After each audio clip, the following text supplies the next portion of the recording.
नमस्कार साथियों, civil step के यूट्यूब चैनल में आप सबका स्वागत है। मेरा नाम है अजय और आशा करता हूं कि आप सब पूर्ण से स्वस्थ होंगे और आप सबकी जो जेबीटी की परीक्षा भी बहुत अच्छे से हुई होगी। तो साथियों, आज हम इस वीडियो में बहुत ही महत्वपूर्ण चर्चा करने वाले हैं। जेबीटी की परीक्षा में जो आपको हिंदी के प्रश्न पूछे गए थे, उन सभी प्रश्नों पर आज हम चर्चा करने वाले हैं। प्रथम दिन में जो आपके 3 शिफ्ट में पेपर हुए थे, उन पर ही आज हम चर्चा करेंगे। अगली वीडियो में हम जो दूसरे दिन आपको परीक्षा में प्रश्न पूछे गए थे और फिर ऐसे ही तीसरे दिन के प्रश्नों पर भी हम चर्चा करेंगे एक एक कर। तो साथियों, वीडियो आप लोगों के लिए बहुत ही लाभदायक सिद्ध होने वाली है, इसलिए वीडियो के अंत तक जरूर बने रहिए और हमारे चैनल को सब्सक्राइब जरूर कर लीजिएगा जो प्रथम बार हमारे चैनल के साथ जुड़े हैं। तो चले करते हैं शुरू आज की इस वीडियो को, जिसमें कि हम देखते हैं पहला प्रश्न। शिफ्ट 1 में जो आपको पहला प्रश्न पूछा गया था वो था छत्र शब्द का तद्भव रूप कौन सा है। विकल्प थे छाता, छत, छतनार या छतरी। अब देखो,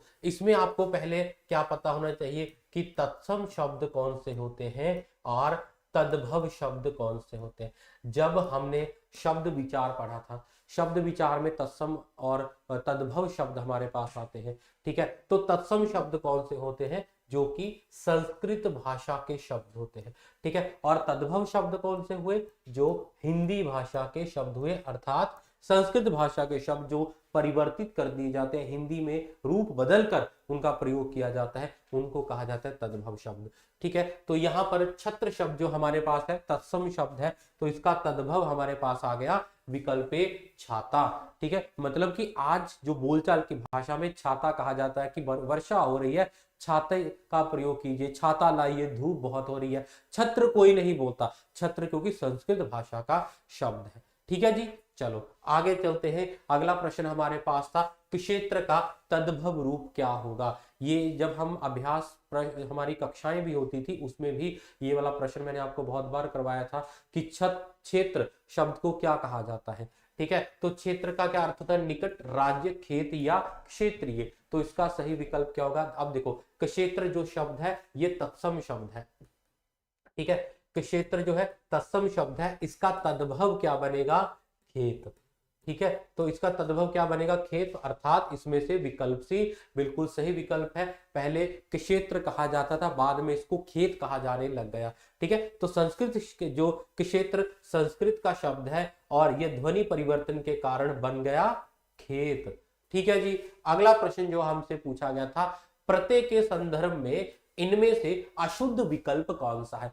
उपसर्ग प्रत्यय में से प्रश्न पूछा गया था। ठीक है, कि ओजस्वी में वी प्रत्यय है या फिर कंठस्थ में इस्त प्रत्यय है या फिर गुणवान में वान प्रत्यय है या तिहरा में हरा प्रत्यय है। तो इसमें से कौन सा विकल्प बिल्कुल उचित विकल्प था? तो विकल्प बी, कंठस्थ में कंठ और स्त। ठीक है, कंठ स्त। तो विकल्प यहां पर जो विकल्प अशुद्ध है कौन सा है? बी विकल्प। ठीक है, अर्थात कंठस्थ में स्थ विकल्प है। जो प्रत्यय कौन सा है? स्थ। मतलब कि इसमें मूल शब्द कौन सा हुआ? कंठ। ठीक है, मैंने आपको पहले बताया था उपसर्ग प्रत्यय जब भी हमें ढूंढने हैं तो उसका मूल शब्द देखिए कौन सा है। अगर मूल शब्द हमारे पास हमें पता लग गया तो हम उपसर्ग भी ढूंढने में समर्थ हो जाते हैं और प्रत्यय ढूंढने में भी सामर्थ्य हो जाते हैं। ठीक है, तो कंठ में कौन सा प्रत्यय है? कंठस्थ स्थ प्रत्यय है, ना कि इस्त प्रत्यय है, इसलिए ये विकल्प अशुद्ध है। बाकी सारे के सारे विकल्प बिल्कुल शुद्ध है। ओजस्वी में वी प्रत्यय, ओजस। ठीक है, और वी। गुणवान में गुण वान। ठीक है, गुणवान में गुण और वान, तो वान प्रत्यय हमारे पास बन गया। तिहरा में हरा प्रत्यय है, ती और हरा।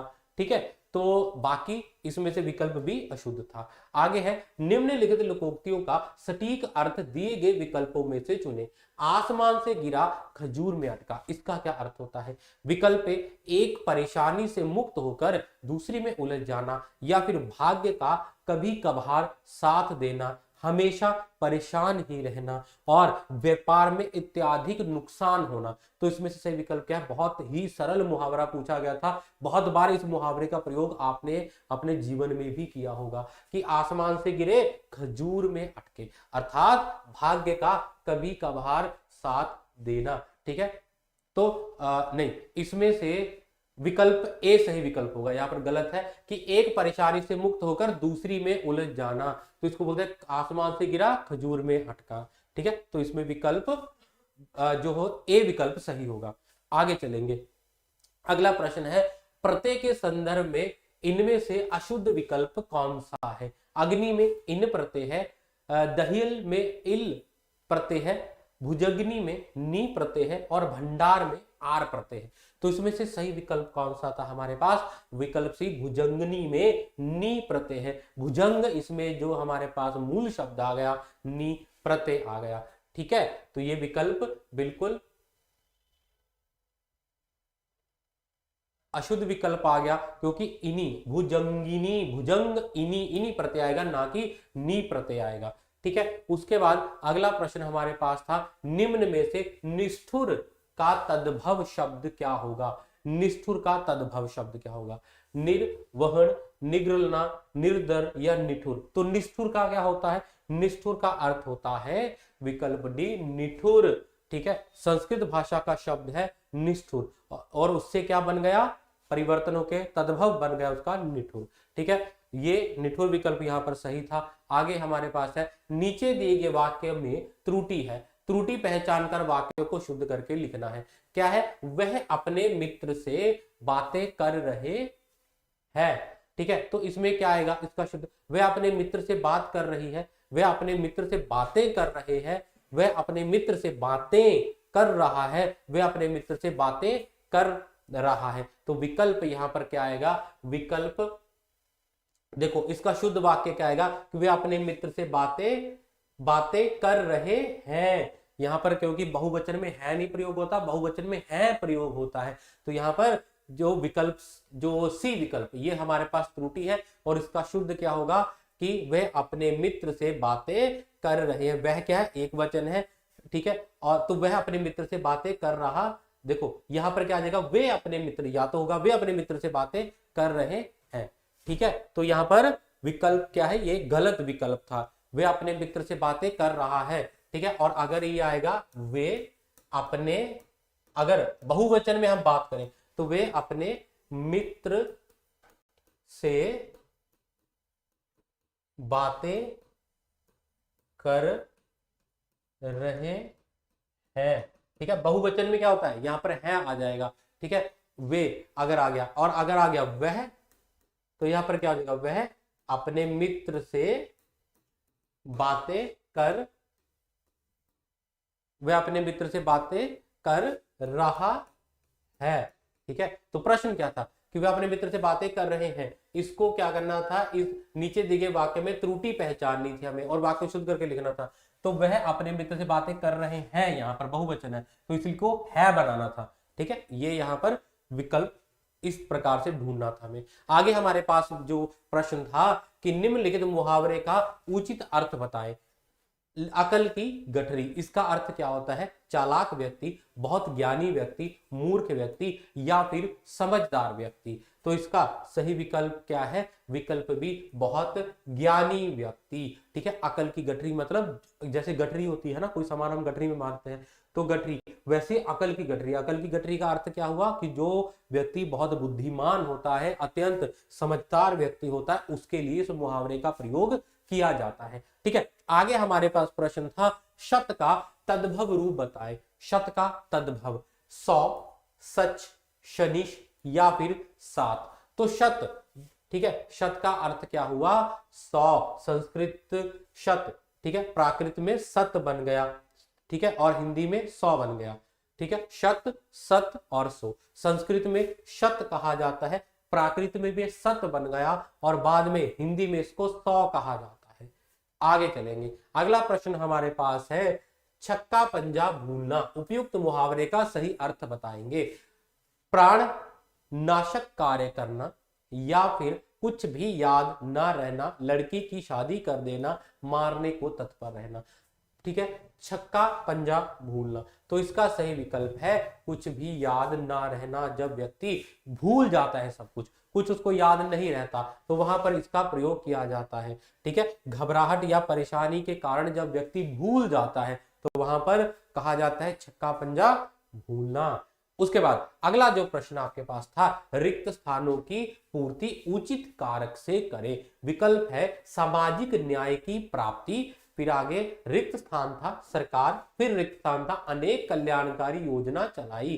तो क्या आएगा इसमें, सामाजिक न्याय की प्राप्ति के लिए सरकार ने अनेक कल्याणकारी योजनाएं चलाई, या फिर सामाजिक न्याय की प्राप्ति पर सरकार ने अनेक योजनाएं चलाई, या फिर सामाजिक न्याय की प्राप्ति के लिए सरकार में, या फिर विकल्प डी से या ने। क्या आएगा, तो इसको जब हम वाक्य में बदलेंगे तब पता लग जाता है इसमें जो कौन सा संबंध वाचक जो यहाँ पर प्रयोग किया जाएगा। ठीक है, कि यहाँ पर सामाजिक न्याय की प्राप्ति के लिए सरकार ने अनेक कल्याणकारी योजनाएं चलाई। तो बड़ा सरल प्रश्न था। ठीक है, तो विकल्प ए यहाँ पर बिल्कुल सही है। उसके बाद आगे चलेंगे, अगला प्रश्न था निम्नलिखित में से किस वाक्य के रेखांकित शब्द में प्रत्यय का सही प्रयोग नहीं हुआ है। ठीक है, सही प्रयोग नहीं हुआ है। विकल्प है देवी चौधरानी बंकिम चंद्र चटर्जी का प्रसिद्ध उपन्यास है, या फिर विकल्प डी मालिन के बगीचे से सुंदर सुंदर फूल चुनकर माला बनाई, या फिर बिल्लोरा चूल्हे पर रखा दूध गिराकर चला गया, विवाह के निमंत्रण पत्र पर कन्या के नाम के आगे आयुष्मती लिखा जाता है। तो इसमें से कौन सा विकल्प, कौन सा वाक्य बिल्कुल जो यहाँ पर प्रत्यय का सही प्रयोग नहीं हुआ है, तो है विकल्प सी कि बिल्लोरा चूल्हे पर रखा दूध गिराकर चला गया। ठीक है, बिलोरा नहीं होता है, बिलोटा होता है। ठीक है, या फिर बिलोटा होगा या फिर बिल्ली होगी। तो बिल्ली चूल्हे पर रखा दूध गिराकर, अब यहाँ पर गिरा है तो गिराकर चला गया, इसलिए बिल्ली का क्या आएगा, बिलोटा। ठीक है, तो स्त्रीलिंग नहीं आएगा यहाँ पर। हमारे पास अगर स्त्रीलिंग होता तो यहाँ पर गिराकर चली गई होता, इसलिए यहाँ पर बिलोटा आएगा, बिलोरा शब्द गलत है। उसके बाद आगे हमारे पास था निम्नलिखित वाक्य में त्रुटि पहचाननी थी। क्या है कि वह उसी गांव में मरा जिसमें पैदा हुआ। अब यहाँ पर देखो बड़ी साधारणता पता चल रहा है कि पैदा की यहाँ पर वर्तनी अशुद्ध लिखी गई है। गांव में मरा वह उसी जिसमें पैदा हुआ था। ठीक है, तो इसका सही विकल्प क्या है, विकल्प सी कि पैदा गलत है, वहां पर क्या आएगा कि पैदा हुआ, वह उसी गांव में मरा जिसमें पैदा हुआ था। ठीक है, उसके बाद आगे हमारे पास प्रश्न था निम्नलिखित रिक्त स्थान की पूर्ति भूतकाल के रूप में करें, अर्थात भूतकाल वाक्य हमें बनाना है। ठीक है, विद्यालय का उद्घाटन, भूतकाल कौन सा होता है, जो बीत चुका हो, बीत चुका हो भूतकाल, जो अभी चल रहा है वर्तमान, और आने वाला भविष्य। तो भूतकाल हमें जो कि समय बीत चुका है उसके अनुसार बनाना है। इसमें क्या होगा, विद्यालय का उद्घाटन होगा, हुआ, करना या फिर है। तो बड़ी साधारण सी चीज है। तो इसमें सही विकल्प है कि विद्यालय का उद्घाटन हुआ, मतलब हो चुका, हो गया। तो बीते हुए समय के बारे में हमें बता रहा है। ठीक है, तो यहाँ पर आ जाएगा भूतकाल, जहां पर घटना पूरी हो गई होती है। तो विकल्प बी यहाँ पर उचित विकल्प है। ठीक है जी, आगे चलते हैं। आगे हमारे पास था ढाक के 3 पात। ये बहुत बार मैंने आपको करवाया होगा, हम अभ्यास कक्षा में भी किया है कि ढाक के 3 पात लोकोक्ति का अर्थ क्या है। परिणाम कुछ भी नहीं, मूर्ख का विचार उल्टा ही होता है, नई चीज बहुत दिन नहीं चलती, या फिर दोषी व्यक्ति के साथ निर्दोष भी दंड पाता है। तो इसका सही विकल्प क्या है कि परिणाम कुछ न होना, एक समान स्थिति रहना, है ना। हमने क्या किया था, एक समान स्थिति रहना, कोई स्थिति में किसी प्रकार का कोई परिवर्तन ना होना, उसको कहा जाता है ढाक के 3 पात। तो बहुत प्रयास करने पर भी जब परिणाम कुछ नहीं निकलता है तो कहा जाता है ढाक के 3 पात, कि मतलब हमेशा एक समान सी स्थिति रहना। उसके बाद आगे हमारे पास प्रश्न है, चोरों को पकड़ने में डैश लड़के ने मदद की, सर्वनामिक विशेषण का प्रयोग कर इस वाक्य को पूरा करें। सार्वनामिक विशेषण का प्रयोग करना है। ठीक है, मोटे, उस, लंबे या काले। तो चोरों ने उसे पकड़ने, चोरों ने क्या आएगा, चोरों को पकड़ने में उस लड़के ने, सार्वनामिक विशेषण कौन से होते हैं, जो संज्ञा के पहले प्रयोग किए जाते हैं।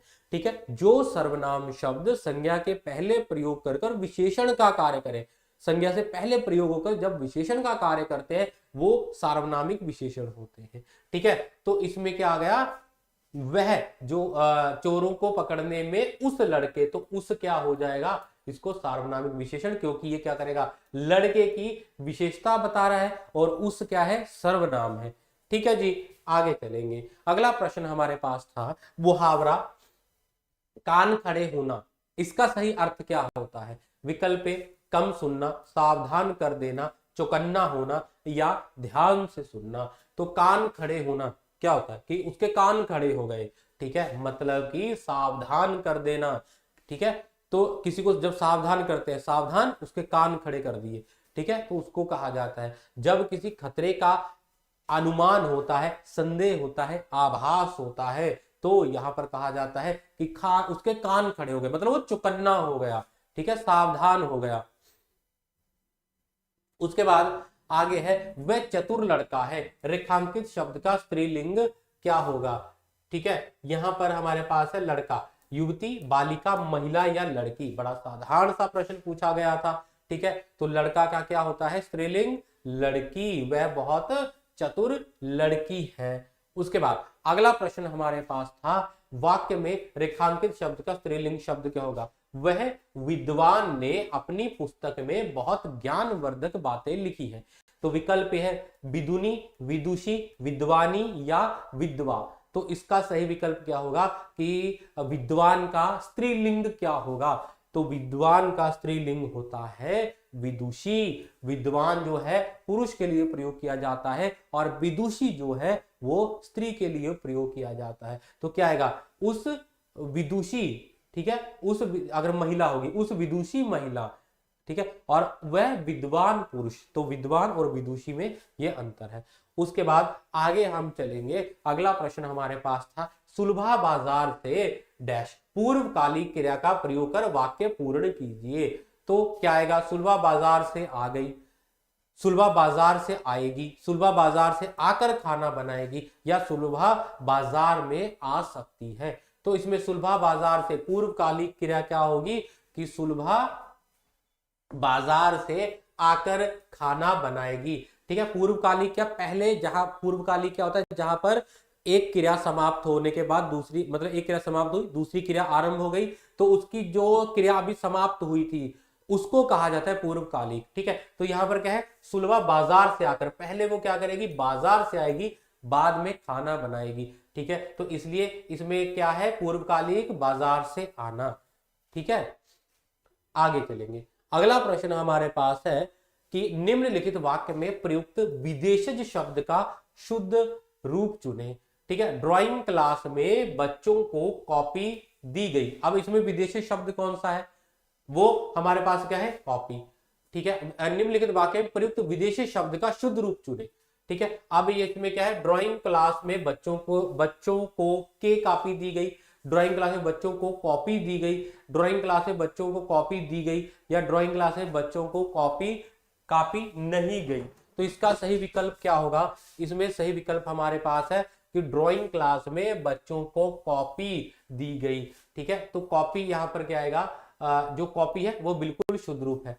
ठीक है, आगे चलेंगे। अगला हमारे पास प्रश्न है शिक्षक डैश छात्रों को पुरस्कार दिए गए।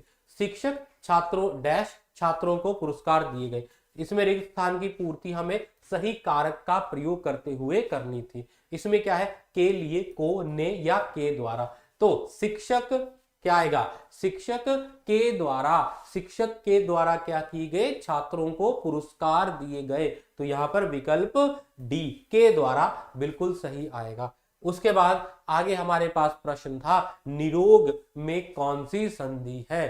ठीक है, व्यंजन संधि, वृद्धि संधि, विसर्ग संधि या फिर यण संधि। तो इसमें कौन सी संधि आई हमारे पास, विसर्ग संधि, निरोग। ठीक है, इसमें क्या आएगा कि विसर्ग संधि है, निरोग निरोग इसका आएगा, तो विसर्ग संधि हुई।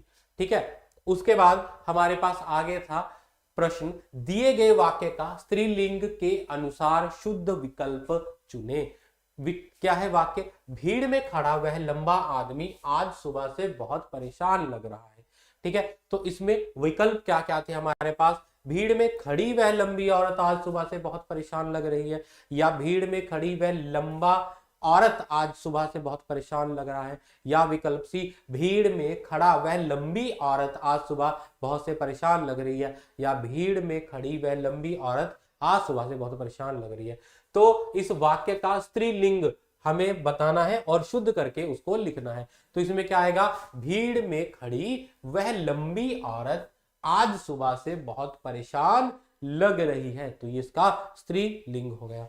ठीक है, आगे हमारे पास जो प्रश्न था, जो स्वयं सेवा करता है वाक्य अंश के लिए निम्न में कौन सा सार्थक शब्द आएगा। ठीक है, बहुत जिसको हम बोलते हैं कि अनेक शब्दों के स्थान पर एक शब्द, वाक्य अंश के लिए एक शब्द। यहां पर प्रश्न पूछा गया था कि सेवाधर्मी, सेवा मित्र, सहयोगी या स्वयं सेवक। तो क्या होता है, जो स्वयं सेवा करता हो, जो स्वयं सेवा करता हो तो उसको क्या कहा जाएगा, स्वयं सेवक। मतलब अपनी इच्छा से वह सेवा कर रहा है, इसलिए इसको स्वयं सेवक कहा जाता है। ठीक है, तो यहां पर हमारे शिफ्ट 1 मॉर्निंग शिफ्ट के जो पेपर के प्रश्न समाप्त होते हैं, अब शिफ्ट 2 के पेपर हमारे शुरू होते हैं। दिनांक 25/2 को ये पेपर हुआ था। ठीक है, शिफ्ट 2 डे 1।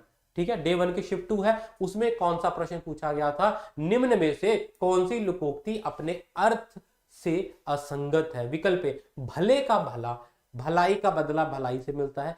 बासी कड़ी में उबाल आया, इसका अर्थ क्या होता है, जब कोई वस्तु खराब हो जाती है तो उसमें झाग आती है। या फिर बीमार की रात बीमार की रात पहाड़ के बराबर, कष्ट का समय काटना मुश्किल होता है। या फिर बासी बचे ना कुत्ता खाए, इसका क्या अर्थ होता है, जरूरत भर की चीज। ठीक है, अब कौन सी लोकोक्ति असंगत है, लोकोक्ति का अर्थ गलत है, वो हमें बताना था। ठीक है, तो सही विकल्प क्या था, विकल्प बी, बासी कढ़ी में उबाल आए। तो इसका अर्थ ये नहीं होता कि जब कोई वस्तु खराब हो जाती है तो उसमें झाग आ जाती है, ये अर्थ नहीं होता। इसका अर्थ होता है पुरानी बात को फिर से उठाना, बासी कढ़ी में उबाल आना। जैसे कोई बात हो गई हो, बीत गई हो कोई बात, परंतु जब फिर से उस बात को दोबारा उठाया जाता है तो कहा जाता है कि बासी कढ़ी में उबाल आया।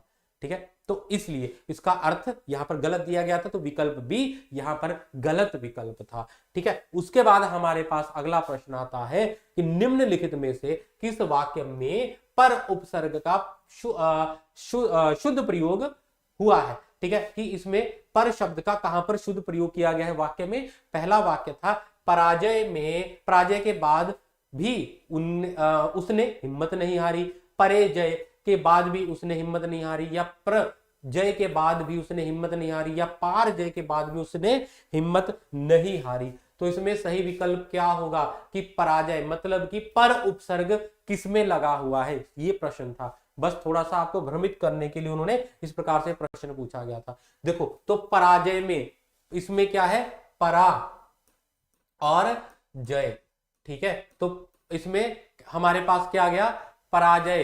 तो बिल्कुल विकल्प जो है हिम्मत नहीं हारी, तो ये विकल्प बिल्कुल सही होगा, पराजय मतलब हार। आगे, निम्नलिखित वाक्य में रेखांकित पद में वर्तनी संबंधी अशुद्धि है। दिए गए विकल्पों में से सही वर्तनी वाला शब्द हमें चुनना था। मेरी आंखों से आंसू बह निकले, तो यहां पर कौन सा शब्द गलत है, तो आंसू की वर्तनी यहां पर गलत है। कैसे होती है आंसू की, विकल्प यहां पर बी विकल्प, आंसू बी भी सही है, डी। तो यहां पर विकल्प वही कि एक जैसे शायद लिखा गया, परंतु आंसू की ये वाली होती है वर्तनी। ठीक है, दोनों वर्तनियां यहां पर सही है, आंसू। उसके बाद आगे हमारे पास है, प्रियतमा का लिंग परिवर्तन करें और उत्तर के रूप में सही विकल्प चुने। प्रियतमा का क्या अर्थ होता है, प्रियतम, प्रियतम या प्रियताम या प्रियतर।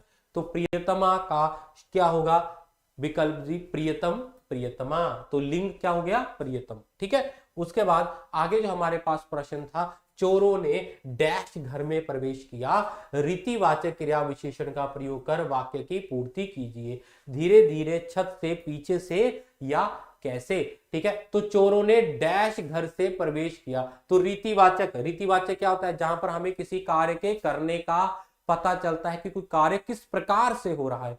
ठीक है, उसको कहा जाता है रीति। तो रीति में क्या आता है, किस कार्य के ढंग का। तो कार्य का ढंग कैसे हो रहा है, धीरे धीरे। चोरों ने धीरे धीरे घर में प्रवेश किया, तो सही विकल्प धीरे धीरे होगा। उसके बाद हमारे पास है, निम्नलिखित वाक्य में एक वचन संबंधी त्रुटि की पहचान कर शुद्ध वाक्य का चयन हमें करना है। विकल्प है प्रत्येक व्यक्ति को एक ही लड्डू मिलेगा। ये वाली ये ऐसा प्रश्न हमने किया था अभ्यास कक्षा में, अगर आपको याद होगा तो प्रत्येक व्यक्ति को एको ही लड्डू मिलेगा, या फिर प्रत्येक व्यक्ति को एक ही लड्डू मिलेगा, या प्रत्येक व्यक्ति को एक ही लड्डू मिलेगा, या फिर प्रत्येक व्यक्ति को एक ही लड्डू मिलेगा। तो इसमें सही विकल्प क्या है? विकल्प सी प्रत्येक व्यक्ति को एक ही, जहां प्रत्येक के साथ एक, ठीक है, प्रत्येक व्यक्ति को एक एक लड्डू मिलेगा, तो ये भी गलत है, एको भी गलत है, एक, ठीक है। तो यहाँ पर क्या होगा? प्रत्येक व्यक्ति को एक ही लड्डू मिलेगा, ठीक है। तो ये विकल्प बिल्कुल सही होगा, क्योंकि प्रत्येक के साथ एक, मतलब प्रत्येक के साथ एक का प्रयोग होता है, ठीक है। उसके बाद आगे हमारे पास है निम्नलिखित वाक्य में भूतकाल से संबंधित त्रुटि का चयन करें। भूतकाल से संबंधित त्रुटि, भूतकाल है परंतु त्रुटि की है। उसमें क्या है कि कल मोहन के हाथ से कांच का गिलास छूटकर नीचे गिर जाता है। सही विकल्प क्या है? गिर जाता है, हाथ से कांच का गिलास छूट कर नीचे, या कल मोहन के। इसमें सही विकल्प था विकल्प ए, गिर जाता है। कल मोहन के हाथ से कांच का गिलास छूटकर नीचे गिर जाता है, ठीक है। तो ये क्या, ठीक है, तो ये बिल्कुल यहां पर क्या आ गया? भूतकाल संबंधी त्रुटि है। कल मोहन के हाथ से कांच का गिलास छूटकर गिर जाता है, ठीक है। आगे चलेंगे। अगला प्रश्न हमारे पास है निम्नलिखित वाक्य में प्रयुक्त विशेषण शब्द का शुद्ध रूप चुनना था हमें। किसानों को नई तकनीक से पैदावार बढ़ाने में मदद मिली, ठीक है। इसमें विशेषण शब्द का शुद्ध रूप हमने चुनना है। पहले बताओ कि विशेषण कौन सा है, फिर उसका शुद्ध रूप चुनना है। किसानों को नई तकनीक से पैदावार बढ़ाने में मदद मिली। किसानों को नई तकनीक से पैदावार बढ़ाने में मदद मिली। कौन सा विकल्प इसमें से सही होगा? ठीक है, पैदावार, पैदावार, पैदावर या पैदार, क्या होगा इसमें से विकल्प? विकल्प होगा कि विकल्प किसानों को नई तकनीकों से पैदावार बढ़ाने में मदद मिली। पैदावार, ना कि ये देखो ये पैदावार लिखा है, पैदावार लिखा है, ठीक है, पैदावार, ये पैदार, तो यहां पर कैसे विकल्प क्या होगा? पैदावार। उसके बाद आगे हम चलेंगे। दमड़ी का तीन होना का अर्थ क्या होता है? दमड़ी का तीन होना, झूठी आशा दिलाना, मर जाना, व्यर्थ होना, आखिरी सांस लेना। तो दमड़ी का तीन होने का अर्थ है कि व्यर्थ होना, ठीक है। दमड़ी का तीन होना, व्यर्थ हो जाना। जब बहुत कम कीमत हो जाती है तब कहा जाता है कि दमड़ी का तीन होना, दमड़ी तीन हो गई। उसके बाद अगला प्रश्न था निम्नलिखित में से किस वाक्य में देशज शब्द का प्रयोग किया गया है? विकल्प ए, मुझे अमरूद बहुत पसंद है, आकाश में बादलों की गड़गड़ाहट हो रही है, या फिर अभिलाषा पता नहीं रसीद कहाँ रख दी, मंजू सिनेमा देखने चली गई। तो इसका सही विकल्प क्या था? विकल्प बी, आकाश में बादलों की गड़गड़ाहट हो रही है, ठीक है। गड़गड़ाहट क्या है? देशज शब्द है, ठीक है। अमरूद फारसी शब्द है, रसीद अरबी शब्द है, और सिनेमा अंग्रेजी शब्द आता है, ठीक है। उसके बाद आगे हमारे पास प्रश्न था चट मंगनी पट ब्याह। लोकोक्ति का सही अर्थ क्या है? कम खर्च में विवाह निपटाना, या आधे से ही काम चला लेना, हर हाल में संतोष होना, किसी काम को जल्दी संपन्न करना। तो बहुत बार आपने भी इस मुहावरे का प्रयोग किया होगा कि चट मंगनी पट ब्याह। तो इसका अर्थ होता है विकल्प डी, किसी काम का जल्दी संपन्न होना, ठीक है, उसको कहा जाता है चट मंगनी पट ब्याह। आगे हमारे पास था ऊपर की ओर जाने वाला। वाक्य अर्थ के लिए निम्न में से कौन सा सार्थक शब्द है? उत्कर्षी कहा जाता है, अधोमुखी, या अर्धगामी, या आरोही। तो ऊपर जाना किसको कहा जाता है? विकल्प बी, अधोमुखी, ठीक है, विकल्प बी अधोमुखी।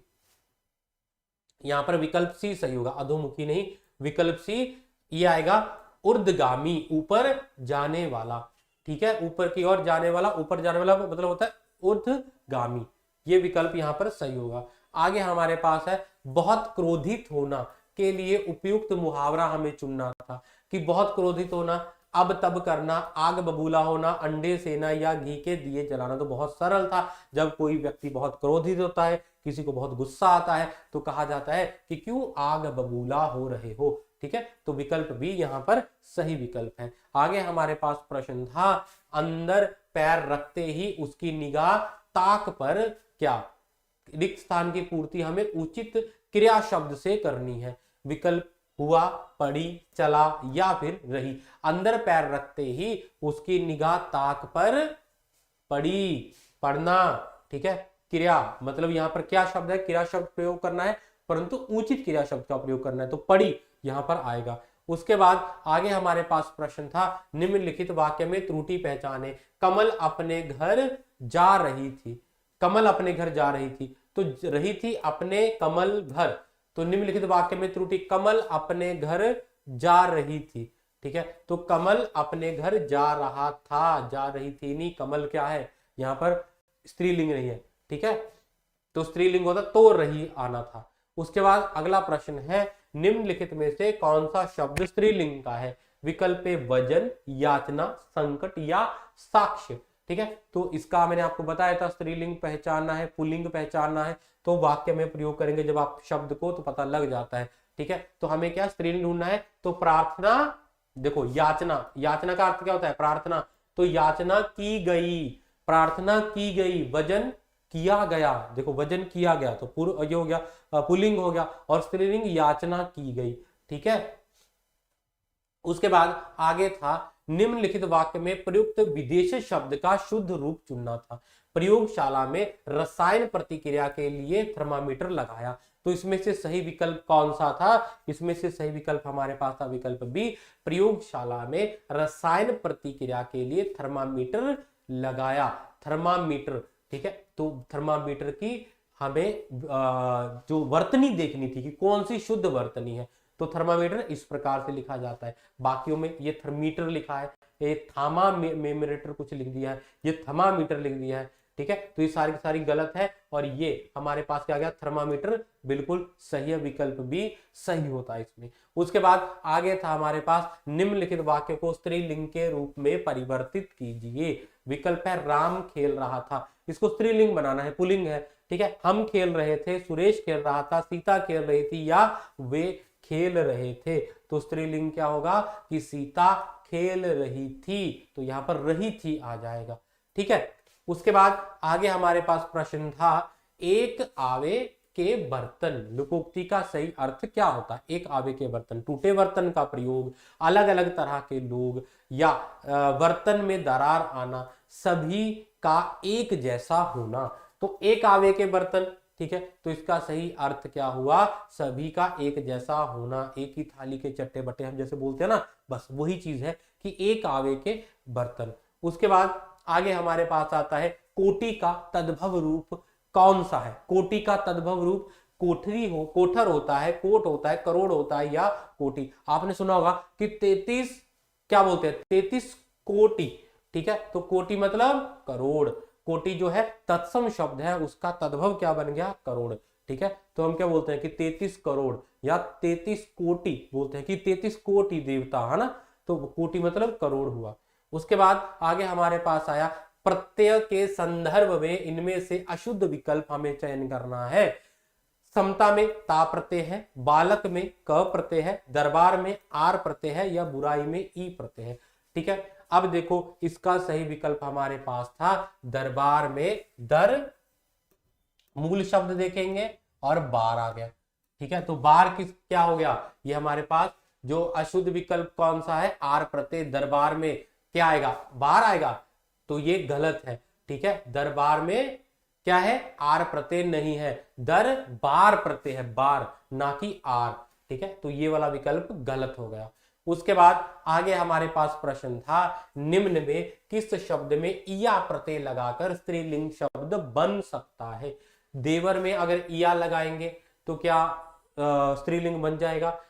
बाछा में अगर हम इया प्रत्यय लगाएंगे तो क्या वो स्त्रीलिंग बन जाएगा। गूंगा या फिर सांप, किसमें हम जो है इया प्रत्यय लगाएंगे तो वो स्त्रीलिंग बन जाएगा। तो सही विकल्प है इसमें हमारे पास बाछा में जब हम इया प्रत्यय लगाएंगे तो क्या बन जाएगा, बछिया, ठीक है। तो स्त्रीलिंग हो जाएगा, बछिया स्त्रीलिंग के लिए प्रयोग किया जाता है।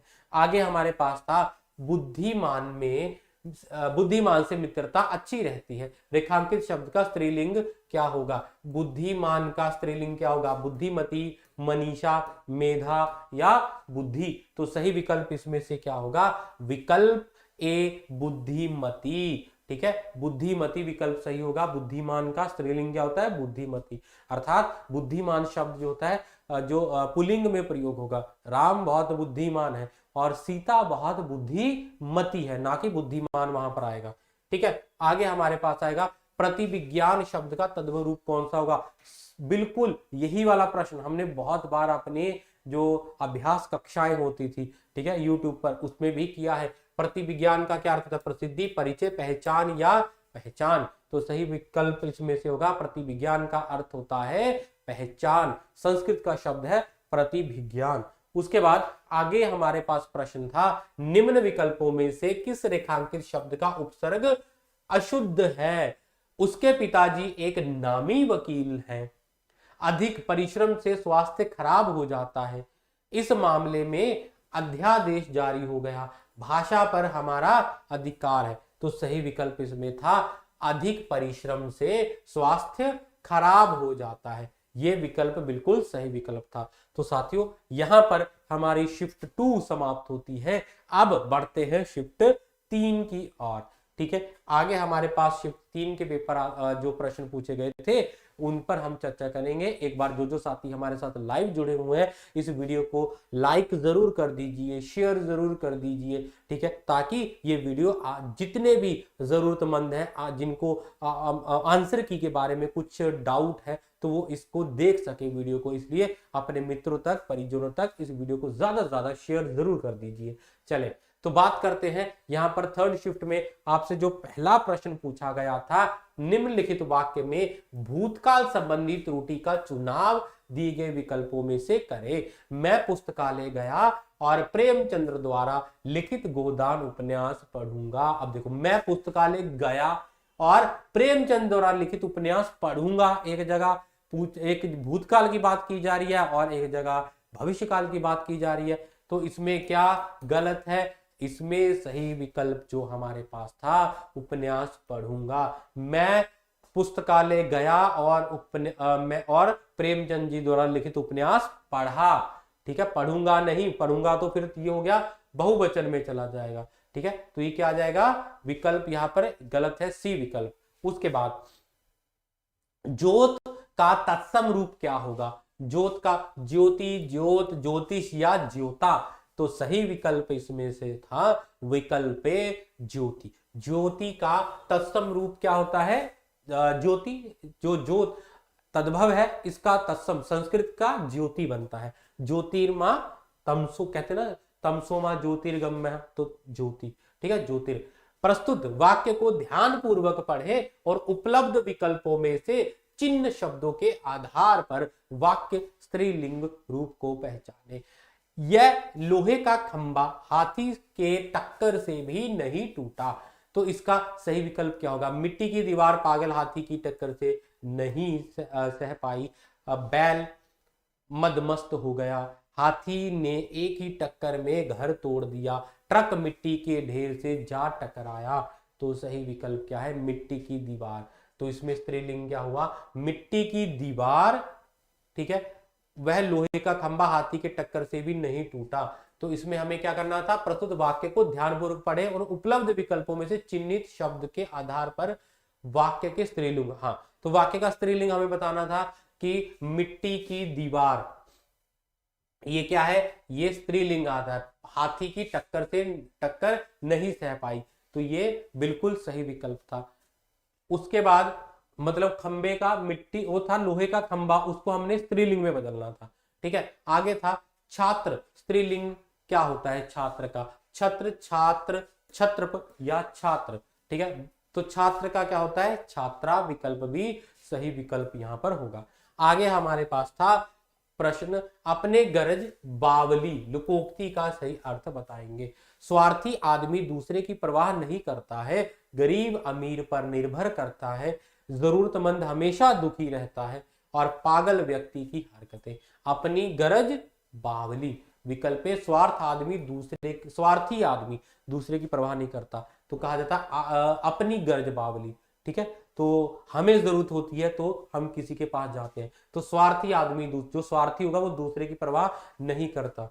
ठीक है, उसके बाद अधिकरण कारक के प्रयोग से वाक्यों को पूर्ण कीजिए। अधिकरण कारक, ठीक है, बंदर पेड़ डैश रहता है, से में के लिए पर। ठीक है, तो अधिकरण कारक कहां पर होता है? जहां पर क्रिया के आधार का बोध हो कि क्रिया कहां पर हो रही है।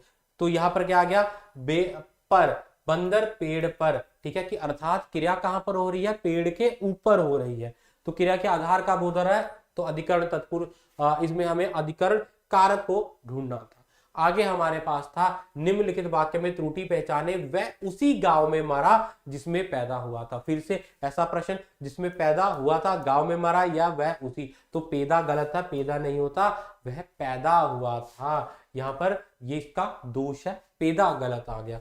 उसके बाद अगला प्रश्न था रेखांकित शब्द के स्थान पर किस विकल्प के चयन से वाक्य की संरचना में लिंग परिवर्तन होगा? गोली लगते ही शेर की आत्मा निकल गई। तो क्या आत्मा के हृदय, शरीर, प्राण या गोलियां? ठीक है, तो पुल्लिंग, हमें इसको क्या करना है? लिंग परिवर्तन करना है। तो आत्मा का जो लिंग परिवर्तन क्या होगा? ठीक है, आत्मा का प्राण, आत्मा निकल गई, प्राण निकल गए, प्राण निकल गया। ठीक है, तो आत्मा निकल गई, प्राण निकल गई नहीं होता, प्राण निकल गया, निकल गए। ठीक है, तो यहां पर आत्मा का क्या बन जाएगा? पुल्लिंग बन जाएगा, प्राण। उसके बाद निम्नलिखित वाक्य में प्रयुक्त विदेशी शब्द का शुद्ध रूप लिखे।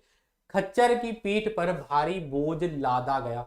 तो इसमें क्या था कि खच्चर, ठीक है, ये जो क्या है? विदेशी शब्द है, तो इसका शुद्ध रूप हमें लिखना था कि खच्चर कैसे लिखा जाता है। तो खच्चर फारसी मूल का सही रूप है। ठीक है, कैसे लिखा जाएगा? खच्चर इस प्रकार से लिखा जाता है, जैसे उन्होंने दिया था बिल्कुल सही था, उसको बदलने की आवश्यकता नहीं थी। उसके बाद आगे हमारे पास है नीचे दी गए वाक्य में त्रुटि है, त्रुटि पहचान कर वाक्य को शुद्ध करे। ठीक है, प्रकृति हमें हर दिन कुछ सिखाता है, बस हमें उसे समझने और अपनाने की दृष्टि विकसित करना होती है। तो देखो यहां पर पढ़ने से ही पता लग रहा है कि वाक्य में क्या है कि प्रकृति हमें हर दिन कुछ सिखाती है, बस हमें उसे समझने की और अपनाने की दृष्टि विकसित करनी होती है। अर्थात विकल्प भी यहां पर उचित विकल्प था। उसके बाद हमारे पास आता है रक्षा ने दुकान से साड़ी खरीदी। रक्षा ने दुकान से साड़ी खरीदी। गुणवाचक विशेषण का प्रयोग कर वाक्यों को पूर्ण करें। तो यहां पर गुणवाचक विशेषण हमने पढ़ना, वह एक रेशमी या यह। तो वह क्या है? तो ये भी गुणवाचक नहीं है, एक भी गुणवाचक नहीं है। ठीक है, तो गुणवाचक क्या है? रेशमी। ठीक है, रेशमी क्या है? गुण है कि रक्षा ने दुकान से रेशमी साड़ी खरीदी। ठीक है जी। उसके बाद आगे आएगा निम्नलिखित वाक्य में प्रयुक्त देशज शब्द का शुद्ध रूप लिखें। पड़ोसी ने बगीचे से फल सौगात के रूप में दिए। ठीक है, तो सौगात क्या है? विदेशी शब्द है, तो इसको शुद्ध करके हमने लिखना था। तो इसका सही विकल्प जो हमारे पास है, पड़ोसी ने बगीचे के फल सौगात के रूप में खरीदे। सौगात होता, सौगात नहीं होता, सौ। ठीक है, तो फारसी का शब्द है उपहार, जिसका अर्थ होता है। उसके बाद आगे हमारे पास प्रश्न था निम्नलिखित में से किस वाक्य में देशज शब्द का प्रयोग हुआ है? कैद खाना यहां से दूर है, मेरा तौलिया कहाँ रखा है, उसने मुझे जेब खर्च के लिए कुछ रुपए दिए, और हेमंत को खटखट की ध्वनि सुनाई दी। तो इसमें देशज शब्द कौन सा है? तो खटखट जो हमारे पास देशज शब्द आता है। ठीक है, आगे है प्रश्न संख्या 14, जो नष्ट होने वाला हो। वाक्यांश के लिए सार्थक शब्द हमें पहचानना था, निस्तेज, दुर्जय, नास्तिक या फिर नश्वर। ठीक है, जो नष्ट होने वाला है उसे कहा जाता है नश्वर, जो नष्ट हो जाए, नाशवान जिसको कहा जाता है, नश्वर। ठीक है, उसके बाद अगला प्रश्न हमारे पास था निम्नलिखित लोकोक्ति का सटीक अर्थ चुने। क्या है? निर्बल के बलराम। इसका अर्थ क्या होता है? गरीब को भगवान का ही भरोसा होता है, या फिर निर्बल भगवान पर भरोसा नहीं करते, निर्बल व्यक्ति को बलराम का भरोसा होता है, या फिर सबको भगवान का भरोसा होता है। तो निर्बल मतलब कि गरीब, निर्बल गरीब, कि गरीब को भगवान का भरोसा होता है। उसके बाद आगे हमारे पास जो प्रश्न था वो है देव का स्त्रीलिंग शब्द कौन सा होता है। देव का स्त्रीलिंग शब्द देवकी, देवा, दीवा या फिर देवी। तो क्या होगा इसका स्त्रीलिंग शब्द? तो देव का स्त्रीलिंग शब्द हमारे पास बहुत आसान, देवी, देव, देवी कहा ही जाता है ना। उसके बाद आगे हमारे पास है प्रथम अध्याय में कौन सी संधि है? विसर्ग, स्वर, व्यंजन या अयादि संधि। तो बड़ा ही साधारण कि इसमें कौन सी संधि है? विसर्ग संधि है। प्रथम अध्याय तो विसर्ग संधि, विसर्ग लगा हुआ है तो विसर्ग संधि हो गई। उसके बाद नितेज, जिसका निस्तेज, इसमें कौन सी संधि है? विसर्ग, गुण, स्वर या व्यंजन। कितना आसान प्रश्न था कि ये भी क्या है? विसर्ग संधि है। ठीक है। उसके बाद प्रत्यय के संदर्भ में इनमें से अशुद्ध विकल्प का चयन कीजिए। कठौती में औती प्रत्यय है, दीपक में क प्रत्यय है, मूलतः में तह प्रत्यय है या फिर उभयचर में र प्रत्यय है। तो इसमें बताएंगे कि प्रत्यय के संदर्भ में अशुद्ध विकल्प कौन सा है। इसमें अशुद्ध विकल्प है उभयचर में र, उभयचर। ठीक है, इसमें र प्रत्यय नहीं है, उभयचर, चर प्रत्यय है। ठीक है। उसके बाद निशल में संधि बताएंगे। गुण संधि, अयादि संधि, विसर्ग संधि या फिर व्यंजन संधि। निशल में कौन सी संधि है? फिर से वही बार बार आपको विसर्ग संधि ही पूछा गया था। ठीक है। तो बहुत ही अगर किसी ने गलत की होगी तो वो कारण क्या होगा कि अगर उसको ना पता लगा, बस इतनी आसान, मतलब कि जिसने, मैं शायद कोई होगा जिसने ये प्रश्न गलत किया होगा। आगे चले। निम्नलिखित लोकोक्ति का सटीक अर्थ चुने। आज का बनिया कल का सेठ। इसका क्या अर्थ होता है? छोटा काम करने वाला, छोटा काम करने से व्यक्ति की प्रतिष्ठा कम हो जाती है, काम करते रहने से आदमी बड़ा हो जाता है, व्यापारी कंजूस होते हैं, व्यापार में खूब पैसा कमाया जा सकता है, आज का बनिया कल का सेठ। अर्थात अगर हम लगातार परिश्रम करते हैं, लगातार काम करते हैं तो हम बड़े आदमी बन सकते हैं। उसके बाद हमारे पास अगला प्रश्न था, अंधेरे घर का उजाला मुहावरे का अर्थ हमें बताना था। सबसे बुद्धि व्यक्ति, वृद्ध व्यक्ति, सबसे योग्य संतान, परिवार का सबसे अमीर सदस्य या इकलौता पुत्र। तो अंधेरे घर का उजाला या अंधेरे घर का चिराग क्या कहा जाता है? एकलौता पुत्र। ठीक है। अंधेरे घर का दीपक, अंधेरे घर का चिराग, अंधेरे का उजाला एक ही है, जिसका अर्थ होता है एकलौता पुत्र। आगे, डूबते को तिनके का सहारा। लोकोक्ति का अर्थ अपने को कोई हानि नहीं पहुंचाता, रहस्य की बात गुपचुप करनी चाहिए, आदमी अपने से ही धोखा खाता है, विपत्ति में थोड़ी सी सहायता भी उबार देती है। तो विकल्प डी यहाँ पर बिल्कुल सही था। विपत्ति में थोड़ी सी सहायता भी व्यक्ति को तार देती है, उदार देती है। उसके बाद कब्र में पांव लटकाए बैठा है। लोकोक्ति का अर्थ, बहुत बार ये लोकोक्ति सुनी होगी, तो इसका सही विकल्प क्या है कि जो व्यक्ति अपने आखिरी समय में हो, मरने वाला हो, उसके लिए इस लोकोक्ति का प्रयोग किया जाता है। आगे हमारे पास प्रश्न था, निम्न में कौन सा वाक्य एक वचन की दृष्टि से अशुद्ध है? हरि तुम्हारे मामा है, मैं तुम्हारा चाचा हूं, लड़ाई में बड़े बड़े योद्धा खेत रहे, किशोर एक दाता है। तो एक वचन की दृष्टि से अशुद्ध वाक्य क्या है? लड़ाई में बड़े बड़े योद्धा खेत रहे। ठीक है। खेत रहे नहीं होता, खेत रहे का अर्थ होता है मारे गए। ठीक है। इसलिए ये वाला गलत है कि लड़ाई में बड़े बड़े योद्धा खेत रहे। लड़ाई में योद्धा खेत रहे अर्थात मारे जाना इसका अर्थ होता है। तो ये विकल्प सी बिल्कुल गलत विकल्प था। ठीक है जी। तो साथियों, यहाँ पर हमारे आज के प्रश्न समाप्त होते हैं। आशा करता हूँ कि जो प्रश्न आपने परीक्षा में चयन किया होगा उन सभी प्रश्न वो सही होंगे। आशा करता हूं कि आपकी जो परीक्षा वो अच्छी हुई होगी। अगर किसी को किसी आंसर की में कोई डाउट था तो आशा करता हूं कि वीडियो के माध्यम से वो डाउट भी आपका क्लियर हो गया होगा। फिर से मिलेंगे अगली वीडियो में। शिफ्ट 2 की चर्चा करेंगे, जो तीनों समय में जो पेपर डे 2 के तीनों शिफ्ट के पेपरों की चर्चा हम अगली वीडियो में करेंगे। ठीक है। आप सबका बहुत बहुत धन्यवाद वीडियो में अंत तक बने रहने के लिए। स्वस्थ रहें, सुरक्षित रहें, मस्त रहें और प्रसन्न रहें। धन्यवाद।